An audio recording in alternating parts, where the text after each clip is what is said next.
Perkenalkan, nama saya Nur Fadila MD dengan NIM H05230075 dari kelas PGSDB. Adapun materi yang ingin saya paparkan yaitu prinsip kurikulum dalam pembelajaran dan komponen tujuan dalam kurikulum pendidikan dan produk pengembangan kurikulum sekolah dasar. Langsung saja kita masuk kepada materi yang pertama. Baik, adapun materi yang pertama yang ingin saya paparkan yaitu prinsip kurikulum dalam pembelajaran.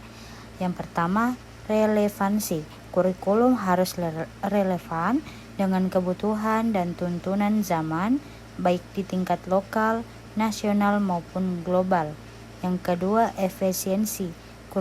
Kurikulum harus dirancang dengan efisien sehingga dapat mencapai tujuan pembelajaran dengan waktu dan sumber daya yang optimal. Yang ketiga, fleksibel. Kurikulum harus fleksibel dan dapat disesuaikan dengan kebutuhan dan karakteristik siswa serta pengembangan ilmu pengetahuan. Adapun materi yang kedua yaitu komponen tujuan dalam kurikulum pendidikan.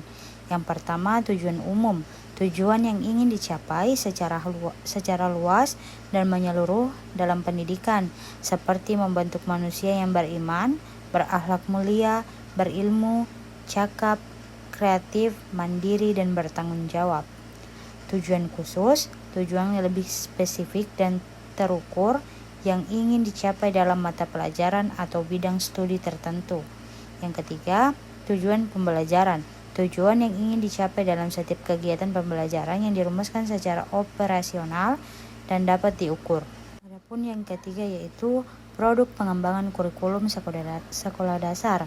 Yang pertama, silabus. Rencana pembelajaran yang membuat standar kompetensi dasar, materi pembelajaran, kegiatan pembelajaran, penilaian, dan alokasi waktu. Yang kedua, buku teks pelajaran. Bahan ajar yang digunakan untuk membantu siswa dalam memenuhi materi pembelajaran. Yang ketiga, modul pembelajaran. Bahan ajar yang lebih terstruktur dan terarah yang dirancang untuk membantu siswa dalam mencapai tujuan pembelajaran tertentu. Dan yang terakhir, lembar kerja siswa atau biasa disebut dengan LKS. Bahan ajar yang dirancang untuk melatih keterampilan siswa dalam menyelesaikan tugas atau soal. Adapun materi yang keempat yaitu contoh produk pengembangan kurikulum sekolah dasar. Yang pertama, silabus.